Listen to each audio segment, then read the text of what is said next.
manos en mis oraciones y le pido a Dios, de nuestro Señor Jesucristo, el Padre de la Gloria, que les conceda espíritu de sabiduría y reflexión para conocerlo.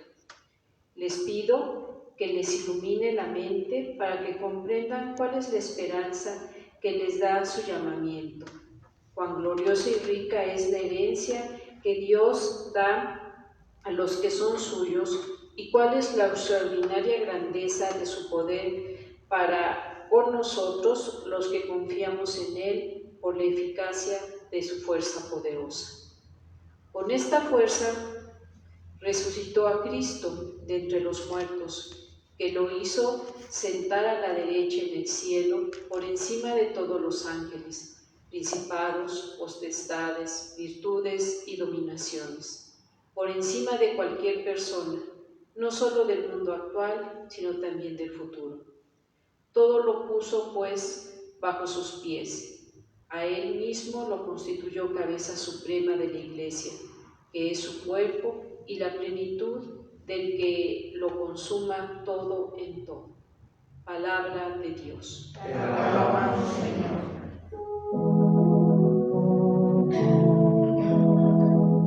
Qué admirable, Señor, es tu poder. Qué admirable, Señor, es tu poder. Qué admirable es, Señor y Dios nuestro, tu poder en toda la tierra. Tu grandeza sobrepasa los cielos y hasta los niños de pecho te dan alabanza perfecta. Qué admirable, Señor, es tu poder. Cuando contemplo el cielo, obra de tus manos, la luna y las estrellas que has creado, me pregunto, ¿qué es el hombre para que de él te acuerdes? ¿Ese pobre ser humano para que de él te preocupes? Qué admirable, Señor, es tu poder. Sin embargo, lo hiciste un poquito inferior a los ángeles, lo coronaste de gloria y dignidad, le diste el mando sobre las obras de tus manos y todo lo sometiste bajo sus pies. Qué admirable, Señor, es tu poder.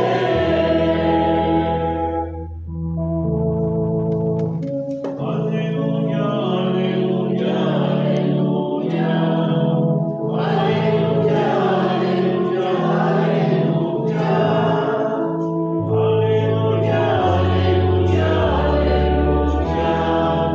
Aleluya, aleluya, aleluya. El Espíritu de verdad dará testimonio de mí, dice el Señor, y también ustedes serán mis testigos. Aleluya, aleluya, aleluya. Aleluya, aleluya, aleluya. El Señor esté con vosotros. Del Santo Evangelio según San Lucas. Gloria a ti, Señor. En aquel tiempo Jesús dijo a sus discípulos: yo les aseguro que todo aquel que me reconozca abiertamente ante los hombres, lo reconoceré abiertamente el Hijo del Hombre ante los ángeles de Dios. Pero aquel que me niega ante los hombres, yo lo negaré ante los ángeles de Dios. A todo aquel que diga una palabra contra el Hijo del Hombre se le perdonará, pero aquel que blasfeme contra el Espíritu Santo no se le perdonará.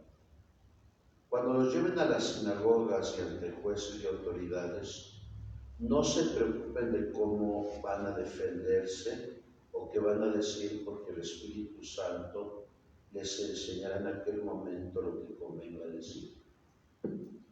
Palabra del Señor. Gloria a ti, Señor Jesús. Sentados un momento.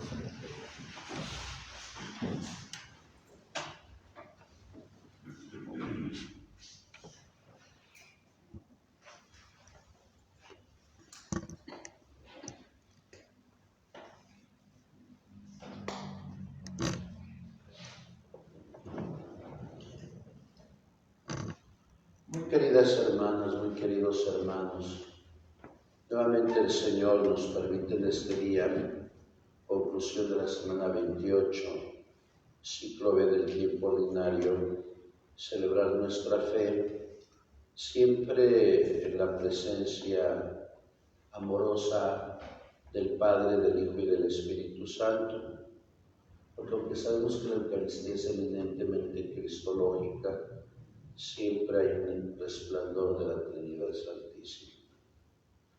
Hoy hemos escuchado en esta carta de la Escuela Paulina, la carta a los Efesios que iniciábamos el día de ayer, cómo Pablo sabe que la fe de aquellos primeros cristianos paganos que abrazaron la fe y que viven en Éfeso están dando frutos con buenas obras, porque recuerden que la fe en aquellas regiones como ahora se cristaliza en las obras, se cristaliza en la vida diaria, y por eso Pablo le agradece a Dios de que esta primitiva comunidad, nunca sabremos cuántos eran, 20, 50, 100, daban testimonio ante los paganos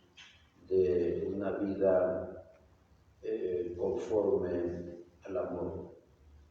Pero Pablo, o la Escuela Paulina, pide dos cosas a Dios. Primero, que les dé espíritu de sabiduría y de reflexión para poder conocerlo aún más. Espíritu de sabiduría y de reflexión para conocerlo más, porque nadie ama lo que no conoce. Y una forma de conocerlo es a través de la reflexión en aquel tiempo del Antiguo Testamento, que no había Nuevo Testamento. Ayer que daba retiro a los ministros de la Eucaristía, yo les decía, la grandeza de Lucas es que no solamente se contenta en Antioquía de Pisidia, porque era de allá, de escuchar la voz de Pablo, de Pedro, o de Silas, o de Bernabé. Es difícil saber cuántos abrazaron la fe. Eso solamente lo sabe el Espíritu Santo. No hay anales de cuentas.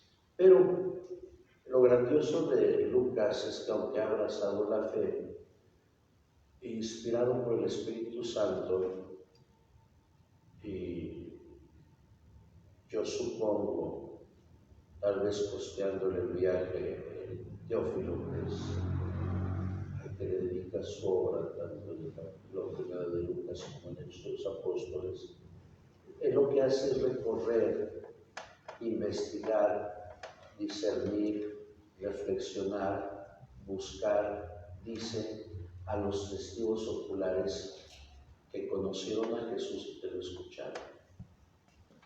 Y si ustedes recuerdan el versículo 4 del capítulo 1 de Lucas, dice, para que conozcas la solidez de las enseñanzas que has recibido.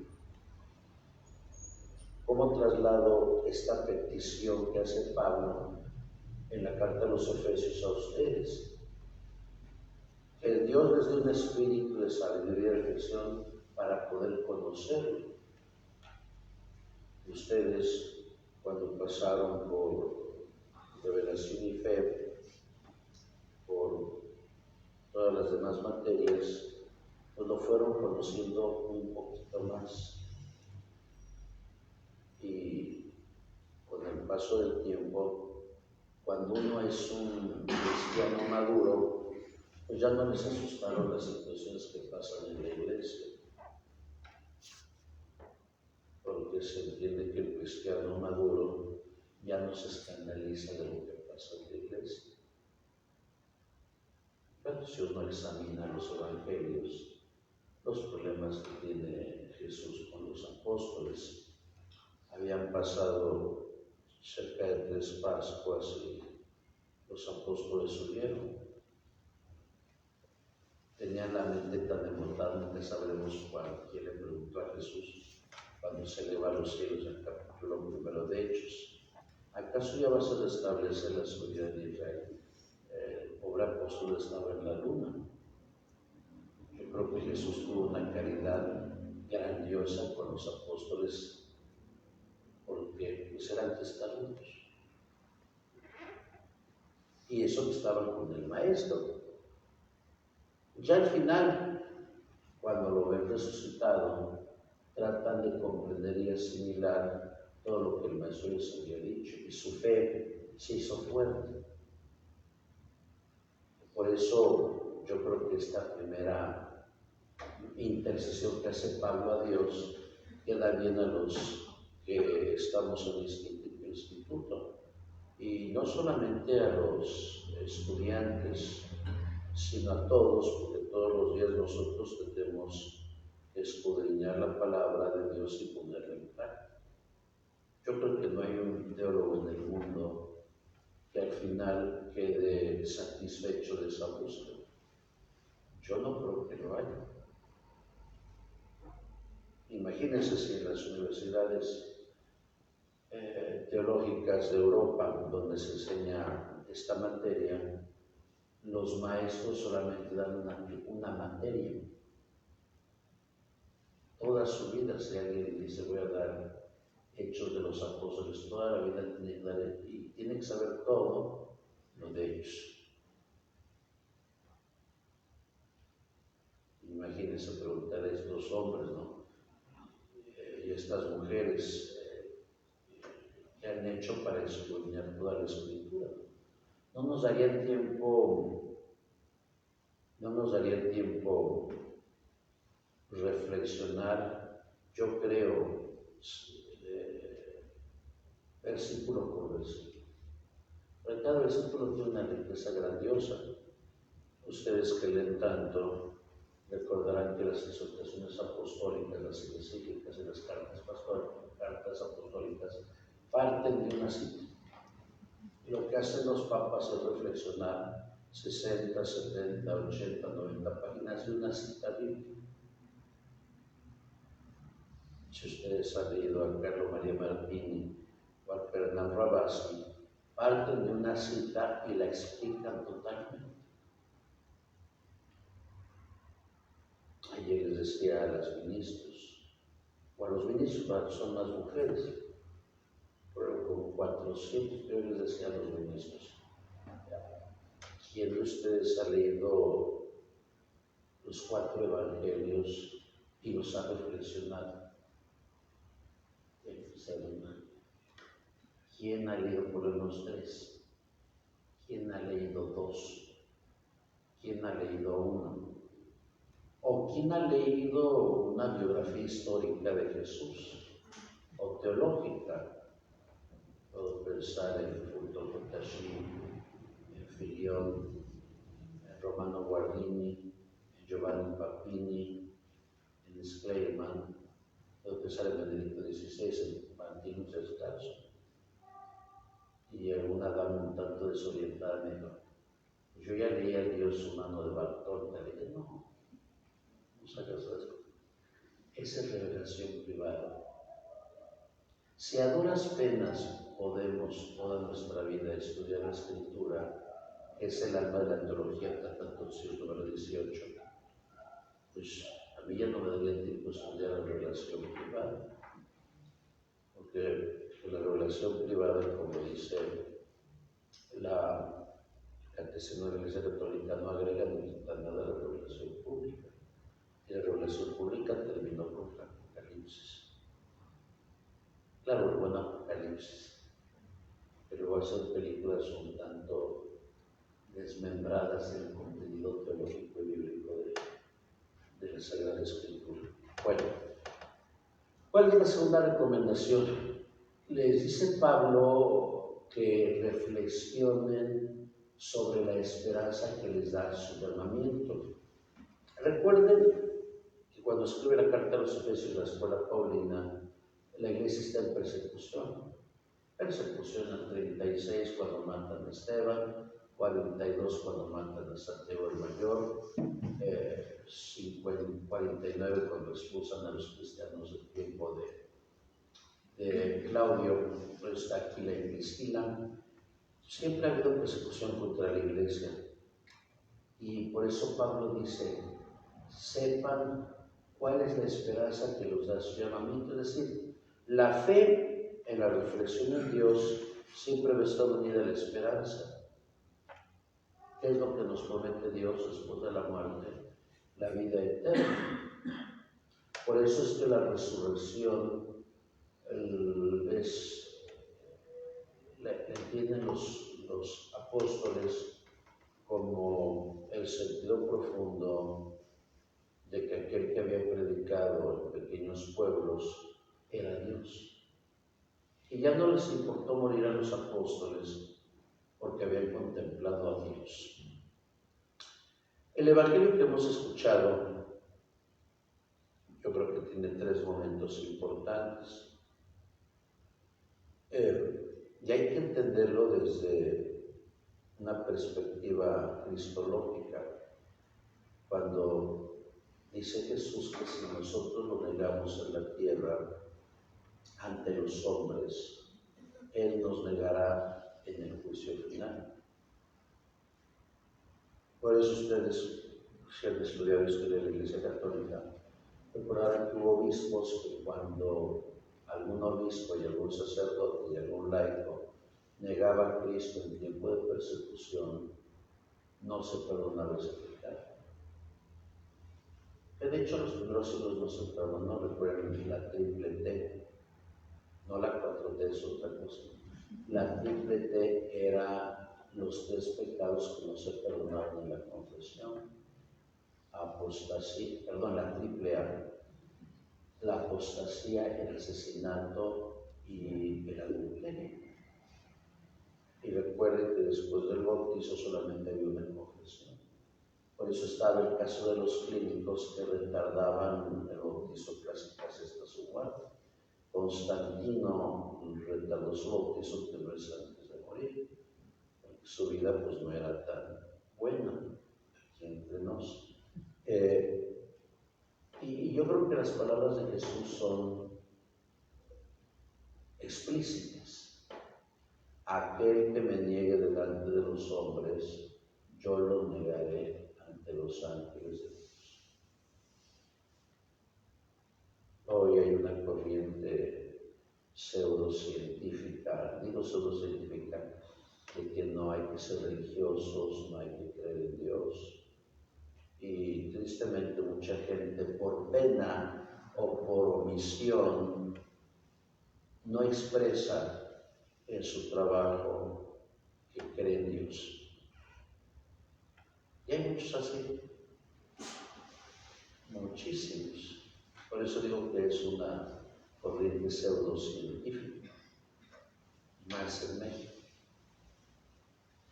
Y yo podría pensar que hay muchos maestros desde el bachillerato o desde las escuelas universitarias donde envenenan el alma de muchos jóvenes. Muchísimos. Luego sin argumentos, pero el problema es que como hay cierta autoridad de parte de los maestros, a veces los alumnos creen todo. Porque hoy nos falta espíritu de reflexión, hoy nos falta argumentos.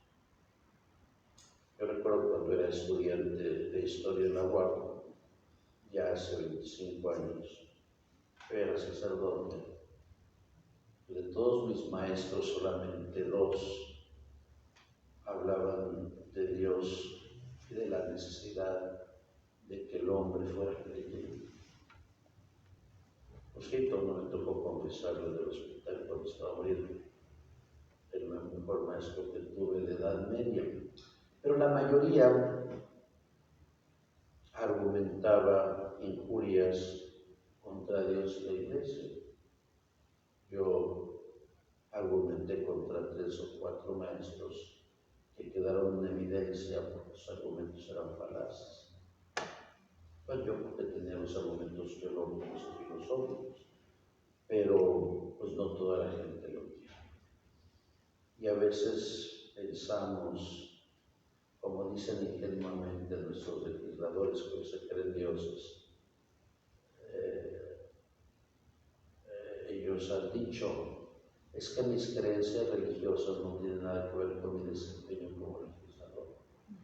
Esa es una baturrada, dirían los españoles, porque entonces están negando a Jesús, están negando a Cristo. Porque a Cristo se le niega explícita o implícitamente cuando estamos de acuerdo con aquello que es contrario a la predicación de Cristo. Claro, insisto, tenemos que estar preparados, tenemos que leer un poquito más, tenemos que ser más reflexivos, pero la advertencia de Jesús es clara. Si tú me niegas delante de los hombres, yo te negaré al final de los tiempos. Segunda advertencia de Jesús. Se puede hablar mal contra Jesús y se perdona, pero el pecado contra el Espíritu Santo no se perdona. Pero, ¿en qué consiste el pecado contra el Espíritu Santo? Yo lo diría en dos rubros. El primero, que viendo las maravillas que Dios hace por nosotros diariamente, lo neguemos. En el campo médico, muchos médicos siempre le encuentran causa a los milagros. Es difícil encontrar un médico que sea creyente. Siempre ellos tendrán la razón. Y aunque se obra un milagro, ellos encontraron la causa razonable de la evidencia que ellos no consideran como milagros, sino como científica. Y el segundo pecado contra el Espíritu Santo es negar que Dios nos ha salvado. ¿Por qué no se perdona ese pecado? Porque alguien presiona al Padre. ¿Ven que se habla tanto de la misericordia? Dice San Agustín, el que te creó sin ti no te puede salvar sin ti. Por eso en el Concilio de Orange el pensamiento de Orígenes fue tomado como herejía, porque decía Orígenes en su doctrina de la apocatástasis que hasta el demonio se va a salvar. Por lo que le faltó a Orígenes es decir, ¿dónde queda la libertad? Yo no puedo, cuando visito a un enfermo que se está muriendo, obligarlo a que se confiese. Si me corre, yo no le puedo decir, por favor. Yo no puedo ungir a un enfermo si no quiere. No puedo dar la comunión a alguien si no cree. Esos son los pecados contra el Espíritu Santo y los pecados no se perdonan. Porque hoy, a través de algunos videntes, pues se ha sobreexagerado la misericordia. Sí, la misericordia es grandiosa, pero para aquel que cree que se arrepiente. Para aquel que cree que se arrepiente, Dios no obliga. Dios nos ha dado una virtud que se llama libertad. Y la libertad nos da esa cercanía con Dios. Y tercero, no tener miedo en nuestro carácter de profeta. Cuando Jesús ha dicho, si ustedes lo llevan ante tribunales, no tengan miedo porque es el Espíritu el que les inducirá a decir su propia defensa.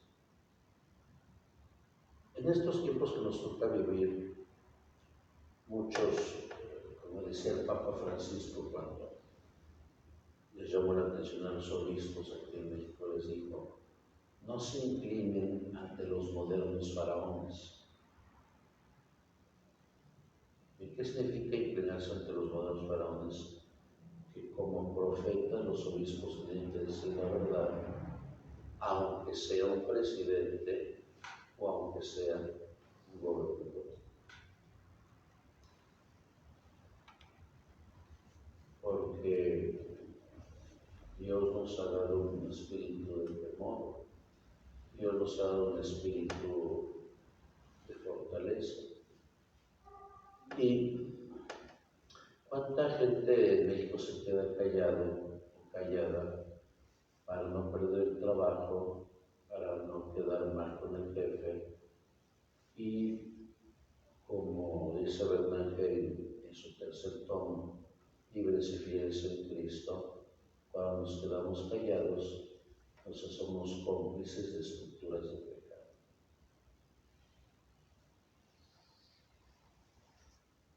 Y ante la situación que pasa en nuestra patria, donde se están acabando las instituciones democráticas, pues hay mucha gente que se queda callada. Yo veo a nuestras universidades totalmente neutras. Claro, también veo en universidades un grupo de religiosos que apoyan solo por apoyar.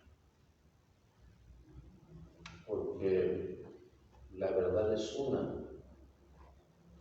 La construcción de la justicia solamente se da cuando hay un marco de derecho. Y hoy contemplamos terriblemente cómo desde el Ejecutivo Federal no se respeta la Constitución, que prometió respetar el derecho de la Constitución. Eso sería un Estado anárquico, porque al no respetarse la suspensión, porque mando yo,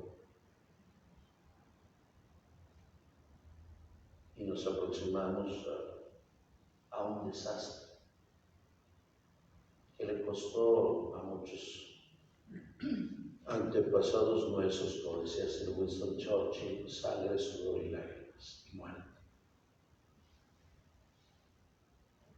Pero nadie dice nada. Y al no decir nada, cuando nos pase algo, pues nadie va a abogar por nosotros. Por eso dice Jesús al final, ustedes no tengan miedo, es el Espíritu Santo el que hablará por ustedes. Y por eso a lo largo de 20 siglos ha habido santos y santas, mártires, que por hablar, por no ser cómplices, los han matado. Pero ¿qué es mejor? Haber hablado en nombre de Cristo en todas las realidades temporales, como lo están viendo los alumnos de moral. En la moral se puede hablar de cualquier tema, moral social, moral económica y moral política. Hoy hay algunos cristianos que no han leído y se asustan cuando un sacerdote habla de estos temas. ¿Por qué? Porque les falta leer un poco más. Yo creo que la lectura nos quita las escamas intelectuales, o las lecturas nos quita las ignorancias del saber. Pues hoy honramos a María Santísima, que María Santísima nos tome de la mano y nos descubra siempre el rostro de Jesús. En especial ustedes los que toman la vida en Cristo. Yo recuerdo a Pablo VI en su carta muy pequeña, que se lee en media de una hora, Menso Mayo.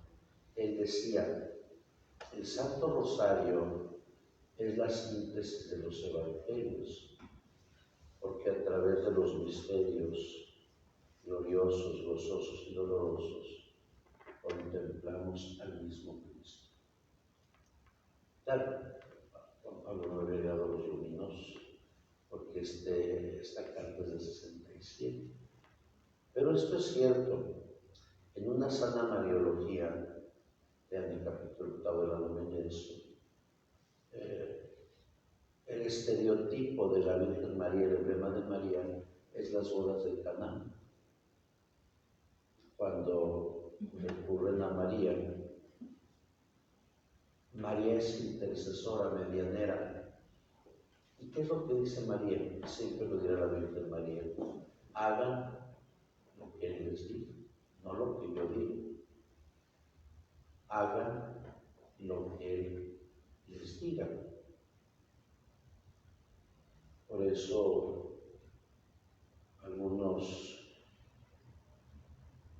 teólogos, puedo pensar el rollo Marín, aquel gran dominico que hizo teología de la perfección cristiana, teología moral. Pero él decía en varios conceptos que tenía de santidad, que la santidad consiste en vivir la vida en Cristo.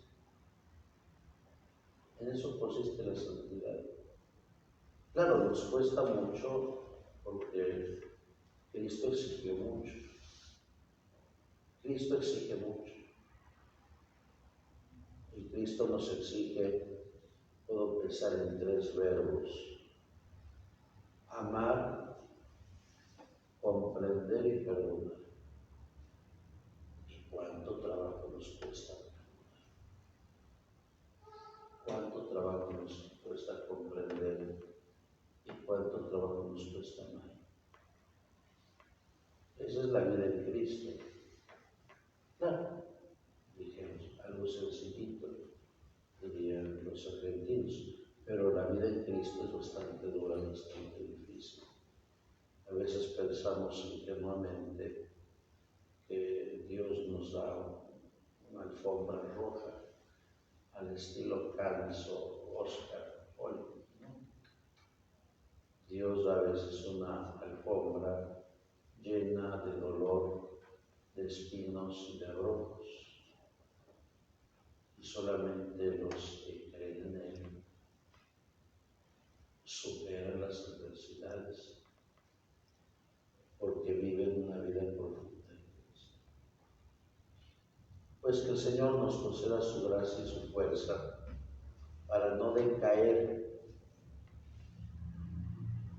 porque aquí somos más de 12, somos 23. Decía Juan Pablo II en su libro Signo de Contradicción. Prediquemos la verdad, aunque al final quedemos 12.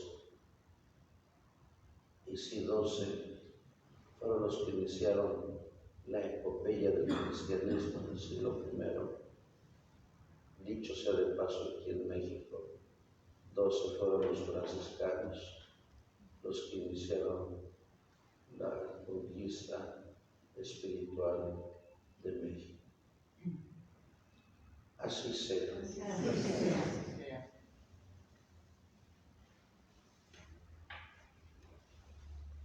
En pie, por favor. Elevemos nuestra súplica al Padre.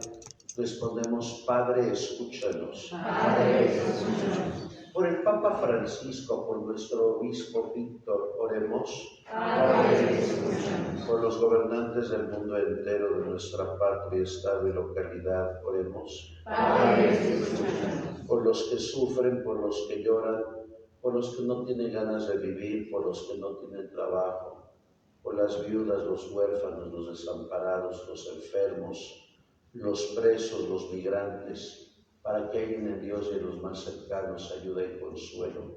Oremos al Señor. Padre, escúchanos. Por nosotros, por nuestras intenciones y por nuestras necesidades, oremos. Padre, escúchanos. Por la salud de María Susana Cuevas, oremos al Señor. Padre, escúchanos.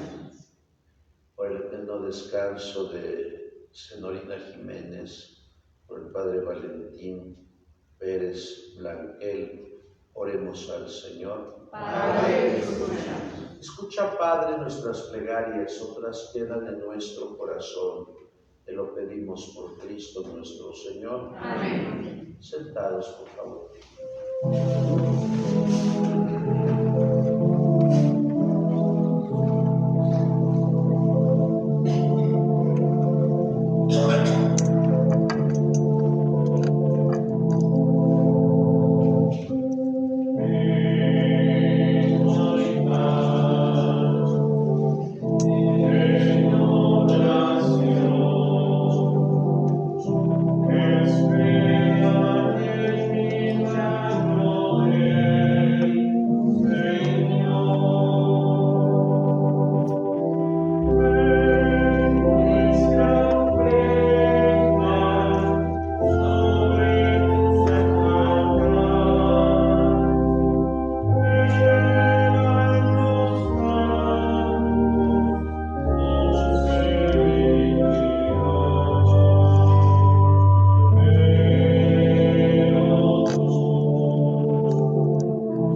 Oremos para que este nuestro sacrificio sea agradable a Dios Padre Todopoderoso.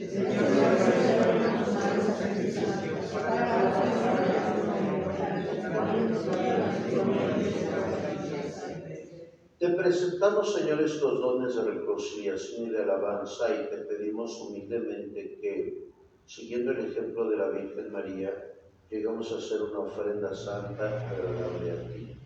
Por Jesucristo nuestro Señor. Amén. Señor esté con vosotros. Levantemos el corazón.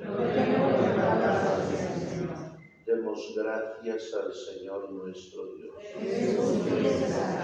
En verdad es justo darte gracias, es bueno cantar tu gloria, Padre Santo, Dios Todopoderoso y Eterno. Te alabamos y te bendecimos por Jesucristo, tu Hijo, en la conmemoración de la bienaventurada Virgen María. Ella, como humilde sierva, escuchó tu palabra y la conservó en su corazón. Admirablemente unida al misterio de la redención, perseveró por los apóstoles en la plegaria, mientras esperaba el Espíritu Santo, y ahora brilla en nuestro camino como signo de consuelo y de firme esperanza. Por este don de tu benevolencia, unidos a los ángeles y santos, te entonamos nuestro canto y proclamamos tu alabanza. Santo, santo, santo, es el Señor Dios del universo. Llenos están el cielo y la tierra de tu gloria. Hosana en el cielo. Bendito el que viene en nombre del Señor. Hosana en el cielo. Santo eres en verdad, Señor, fuente de toda santidad.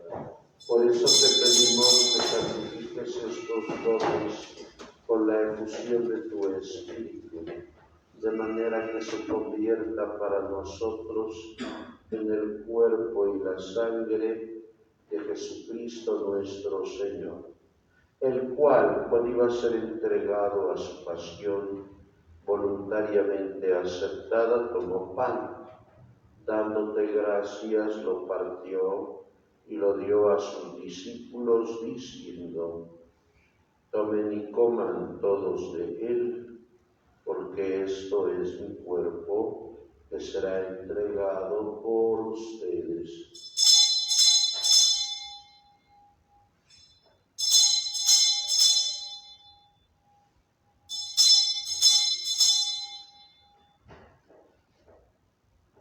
Del mismo modo, acabada la cena, tomó el cáliz y dándote gracias de nuevo, lo pasó a sus discípulos diciendo: tomen y beban todos de él, porque este es el cáliz de mi sangre, sangre de la alianza nueva y eterna, que será derramada por ustedes y por muchos para el perdón de los pecados.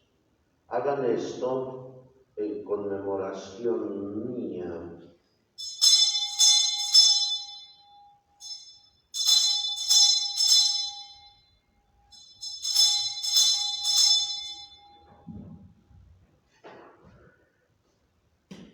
Este es el misterio de la fe.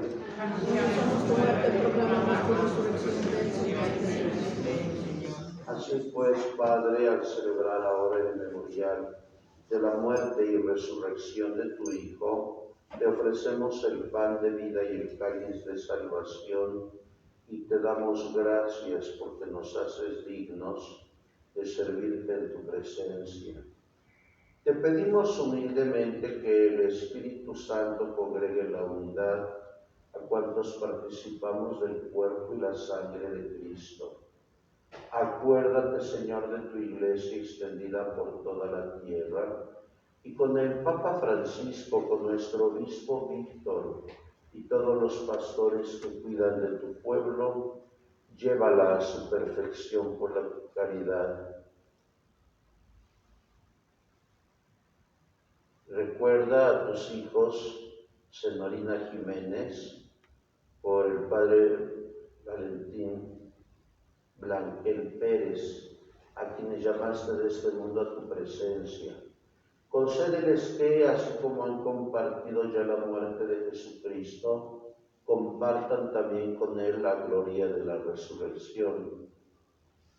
Ten misericordia de todos nosotros, por nuestros enfermos, María Eugenia Cuevas, Lulú Hernández Ávila, y así con María, la Virgen Madre de Dios, su esposo San José, los apóstoles, San Pablo de la Cruz y cuantos vivieron en tu amistad a través de los tiempos, merezcamos por tu Hijo Jesucristo compartir la vida eterna y cantar tus alabanzas.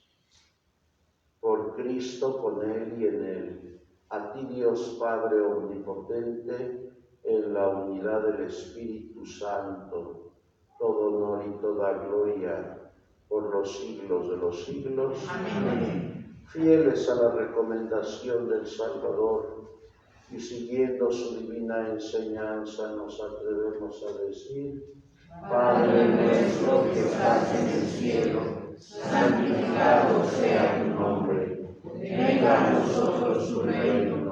Hágase tu voluntad en la tierra como en el cielo. Danos hoy nuestro pan de cada día. Perdona nuestras ofensas, como también nosotros perdonamos a los que nos ofenden. No nos dejes caer en la tentación y líbranos del mal. Líbranos de todos los males, Señor, y concédenos la paz en nuestros días, para que, ayudados por tu misericordia, vivamos siempre libres de pecado y protegidos de toda perturbación, mientras esperamos la gloriosa venida de nuestro Salvador Jesucristo.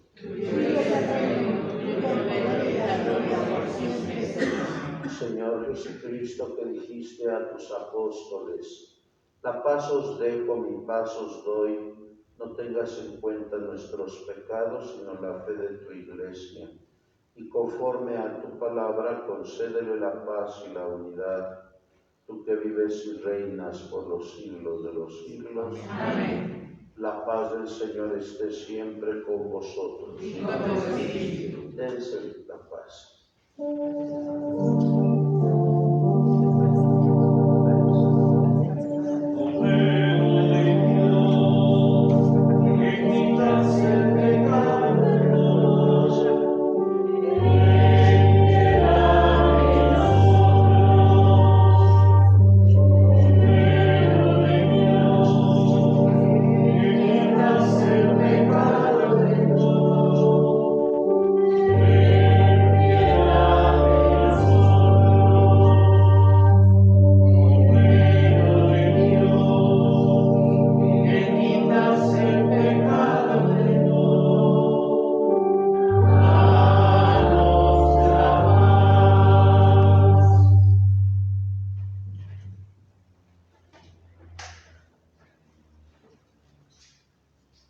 Este es Jesús, el Cordero de Dios, el que quita el pecado del mundo. Dichosos los invitados al banquete del Señor. Pero una palabra de la paz.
Por nuestra salvación.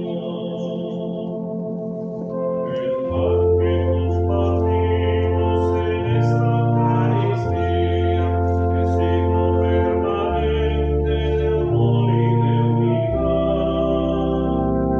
En él se nos ofrece en forma de comida aquel que con su muerte nos devolvió la vida y nos dio libertad.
Oremos.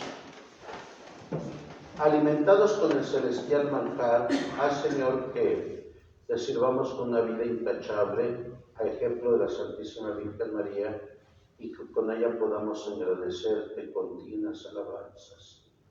Por Jesucristo nuestro Señor. Amén. El Señor esté con vosotros. Y la bendición de Dios Todopoderoso, Padre, Hijo y Espíritu Santo, descienda sobre ustedes y permanezca para siempre. Amén. Podéis ir en paz, nuestra Eucaristía ha terminado. Demos gracias a Dios. Dulce Madre, ven conmigo a todas partes en mi corazón, ya que nos proteges tanto como verdadera madre, haznos de ti el Padre, el Hijo y el Espíritu Santo. Amén. Sagrado Corazón de Jesús, Hermoso niño, Santa María de Guadalupe, Reina de México, Santa nuestra Padre, nuestra fe. quien está estudiando la vida en Cristo, levante la mano. Solo uno vino, dos. Bueno, ojalá que sigan perseverando. ¿Quién les da clase? A usted. ¿Ya conoce el instituto? ¿Ya conoce la biblioteca? No, que el maestro lo lleve a la biblioteca, y casi nadie la conoce. Bueno, pues felicidades, Dios les bendiga a todos. Buenos días. Buenos días.